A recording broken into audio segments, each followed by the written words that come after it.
నేను చిట్టిబాబు గారు ఉన్నారు, చిట్టిబాబు గారితో మాట్లాడదాం. చిట్టిబాబు గారు నమస్తే అండి. నమస్తే. నమస్తే చిట్టిబాబు గారు, కూటమి ప్రభుత్వం 5వ హామీని కూడా స్వతంత్ర దినోత్సవం సందర్భంగా నిన్న స్టార్ట్ చేసింది, మనందరం చూసాం. అయితే తాము ఇచ్చిన సూపర్ 6లో భాగంగా 5 పథకాలు అమలు చేశామని సగర్వంగా చెప్తున్న కూటమి ప్రభుత్వం, దానిలో వాస్తవం ఉందంటారా? వైసీపీ నేతలు చేస్తున్న ఆరోపణలో వాస్తవం ఎంత? ఇప్పుడు వాళ్ళ మాటలు వీళ్ళ ఆరోపణలు పక్కన పెడితే జరగాల్సిన జరిగిని ప్రారంభించారు, ముగించలా ఆరంభించారు. ఓకే, వాళ్ళు బెటర్ లేట్ దాన్ నెవర్ అన్నట్టు సంవత్సరం తర్వాత అయినా బస్సు ఇది మొదలెట్టారు. ఓకే, ఇప్పుడు మరి మహిళలకు 18 ఏళ్ళు 1500 అన్నారు. అది ఇంకెప్పుడు దీపావళి తర్వాత అంటున్నారు. వాలంటీర్స్ పరిస్థితి ఏంటి తెలియదు, ఫీజు రీయింబర్స్మెంట్ ఏంటి తెలియదు, నిరుద్యోగ భృతి ఏంటో తెలియదు. ఇవన్నీ ఉన్నాయి. 4 మొదలెట్టేసి అన్ని అయిపోయామని చెప్పుకుంటాం కాదు, చేయాల్సిన బాధ్యత చేయాల్సిన చాలా ఉన్నాయి. వాళ్ళు ఏమంటారు వీళ్ళు ఏమంటారు కాదు. మనం అధికారంలోకి వచ్చిన తర్వాత మనం ఇచ్చిన వాలంటీర్లకు ఏం చెప్పాం? మీ ఉద్యోగాలు సేఫ్, 5,000 కాదు 10,000 పెంచుతామని చెప్పాం. దాన్ని ఇంతవరకు సంవత్సరం అయిపోయింది, అదాపత లేదు. 18 ఏళ్ళు నిండిన ప్రతి అమ్మాయికి 1,500 నెలకి అన్నారు, అది అదాపత లేదు. రీయింబర్స్మెంట్ లేక, పిల్లలకు రీయింబర్స్మెంట్ కట్టకలేక వాళ్ళకి సర్టిఫికేట్లు, పాత సర్టిఫికేట్లు కూడా ఇవ్వాల. సర్టిఫికేట్లు ఇవ్వక విద్యార్థులు ఫర్దర్ కోర్సులకు వెళ్ళడానికి కూడా ఇబ్బంది పడుతున్నారు. ఇవన్నీ చూడవలసిన విషయాలు. నిరుద్యోగ భృతి నెలకి అది ఇంకా అందల. గ్యాస్ అనేది పోయిన సంవత్సరానికి ఒక బండ ఇచ్చారు, ఇంకా ఇస్తారు. ఓకే, ఆ బెటర్ ఏమీ లేదు కనుక ఎంతో కొత్త అన్న మాట ప్రకారం అన్నం మొత్తం కాకపోయినా ఏదో మొదలెట్టారు, కొన్ని చెయ్యాలి. అయిపోయింది చేసేసాం అని మాటలు కరెక్ట్ కాదు. చేస్తున్నాం అని చెప్పండి, సంతోషం. మొదలెట్టారు, ఓకే. ఈ సంవత్సరంలో అన్నది సంవత్సరం తర్వాత అయినా కొన్ని మొదలెట్టారు, ఇంకా కొన్ని మొదలెడతాం, చేస్తాం అంతవరకు బాగుంది. కానీ చేసేసాం, అయిపోయింది, పూర్తి చేసేసాం అనేది కరెక్ట్ మాట కాదు కదా. వాళ్ళు ఏదో అంటారు వీళ్ళు ఏదో అంటారు కదా. మా బాధ్యత చిట్టిబాబు గారు అది కాదు.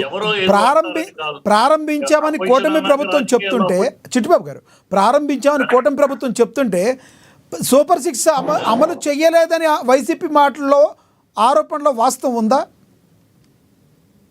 ఇప్పుడు మీరు ఎంతసేపు వైసీపీ ప్రజలు ఏమనుకుంటారు చూడండి సార్. వైసీపీ అపోజిషన్ పార్టీ అన్నాక, రాజకీయాలు అపోజిషన్ పార్టీ అన్నాక మాట్లాడుతూనే ఉంటారు. రూలింగ్ పార్టీ ఏం చేసినా అపోజిషన్ అంటానే ఉంటారు. వాళ్ళు దాంట్లో లోతుపాటు ఉంటారు. అది కాదు, మన ప్రజలకి సమాధానం ఉండాల్సింది ప్రభుత్వం. ప్రజలు ఎదురు చూసి అన్ని అయినాయా అది మాట్లాడాలి. ఎదురు చూసి అన్ని సగం అయినాయి, సగం అవ్వాలి, సగం మొదలైనవి. అది నిజం, వాస్తవం కదా. వాళ్ళు ఏదో అంటారు, వాళ్ళ వేలు చూపించి, అపోజిషన్ వేలు చూపించి మనం ఏదో తర్కించుకుంటే ఎట్లా? అపోజిషన్ అనేది ఎప్పుడు రాజకీయ పార్టీలు, ఏ పార్టీ అయినా, ఏ పార్టీ అధికారులు రాజకీయ పార్టీలు చేస్తూ తప్పులు చెప్తూనే ఉంటారు. అది కాదు కదా.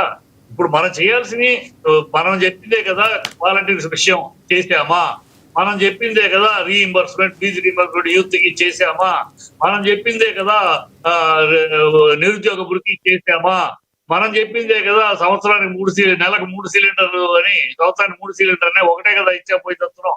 ఇప్పుడు ఇవాళ ఇంక ఇప్పుడు ఇస్తున్నామా, ఎప్పుడు ఇస్తున్నాం, మనం చేసామా, అవన్నీ ఉన్నాయి కదా. మనం చెప్పాలి. మనం చేయాల్సిన ప్రజలకి మనకి మధ్య ఏంటి? ప్రభుత్వం ప్రజలకి ఇచ్చిన మాటలు చేస్తుందా, అది మాట్లాడాలంటే. వాళ్ళు అన్నారు, వాళ్ళు ఎవరినో చూపించి, అపోజిషన్ పార్టీ వాక్యాలను చూపించి తప్పించుకుంటాం కాదు కదా. అది కాదు కదా ప్రభుత్వం కావాల్సింది. పారదర్శకంగా ప్రజలకు సమాధానం చెప్పాలి. ప్రజలకి మీరు ఇచ్చింది ఏంటి, మీరు చెప్పింది ఏంటి, ఇంతవరకు చేసింది ఏంటి, ఇంకా మిగతా ఎప్పుడు చేయబోతారు ఏంటి కదా మాట్లాడాలి. ఎస్ చిట్టిబాబు గారు, ప్రజలకి వాయిస్ని వినబడటానికే ప్రజాప్రతినిధుల్ని ఎన్నుకుంటారు, మీకు కూడా తెలుసు. ఆ ప్రజాప్రతినిధుల వాయిస్నే మీకు చెప్తున్నా నేను. ఏదైతే మేము ప్రారంభించామని వీళ్ళు చెప్తుంటే వెన్నుపోటు పొడిచారు, ఏం చేయలేదని వాళ్ళు అంటున్నారు. రెండిట్లో ఏది కరెక్ట్ అని మిమ్మల్ని అడుగుతున్నాను నేను. మీరు ప్రజలేమంటున్నారు చెప్పండి. వాళ్ళు ఏమంటున్నారు, రాజకీయ పార్టీలు ఏమంటారు, కమ్యూనిస్ట్ ఏమంటారు, వైసీపీ ఏమంటారు, అవి కాదు. ప్రజలు ఏమంటున్నారంటే, కాదండి చిట్టిబాబు గారు, ప్రజలు ఏమంటున్నారంటే ప్రజాప్రతినిధుల ద్వారానే తెలుసుద్ది, అది ప్రతిపక్షంలో ఉన్నా అధికార పక్షంలో ఉన్నా. అలా ప్రజాప్రతినిధుల ద్వారా, ప్రజాప్రతినిధులు కాదు, ప్రజల వల్ల వాలంటీర్లు కదిలించండి, వాలంటీర్లు కదిలించి అడగండి, 18 ఏళ్ళు నిండిన అమ్మాయిలు కదిలించి అడగండి, వాళ్ళ ప్రజాప్రతినిధులు అవసరంలా. రీఎంబర్స్మెంట్ అంటే యూత్ స్టూడెంట్స్ కదిలించి అడగండి. ఎస్కేపిజం గేమ్ ఏంటి? ఎంతసేపు అపోజిషన్ చూపించేసేసి వాళ్ళ వెనక వేలు చూపించేసేసి ఎస్కేప్ అవుతూ ఉంటే ఎట్లా? ప్రజలు యూత్ అడుగుతున్నారు మా రీఎంబర్స్మెంట్ సంగతి ఏంటి అని. సంవత్సరం అయిపోయింది, మా రీఎంబర్స్మెంట్ సర్టిఫికేట్లు కూడా ఇవ్వట్లేదు. మా నిరుద్యోగ వృత్తి ఏంటి? సంవత్సరం అయిపోయింది, మా పరిస్థితి ఏంటి అని అడుగుతున్నారు. ప్రజలను అడగండి, ప్రజలకి సమాధానం చెప్పండి. వాళ్ళు ఏదో అంటున్నారు, వీళ్ళు ఏదో అంటున్నారు, ఉండే వాళ్ళని చూపించి వాళ్ళ మీద వైపు వేలు చూపించి మన అసలు విషయాన్ని నుంచి డైవర్ట్ చేసుకుని ఎస్కేప్ అవుతుంది అనుకుంటే ఎట్లా? ప్రభుత్వం ప్రజలకు సమాధానం చెప్పాలి. ప్రజలు అడుగుతున్నారు కదా, మరి మీరన్నా వాలంటీర్లు గతులు ఏంటి, వాలంటీర్ల పరిస్థితి ఏంటి? రైట్ చిట్టిబాబు గారు, ఎస్ మరి కాసేపట్లో వస్తాం మీ దగ్గరికి.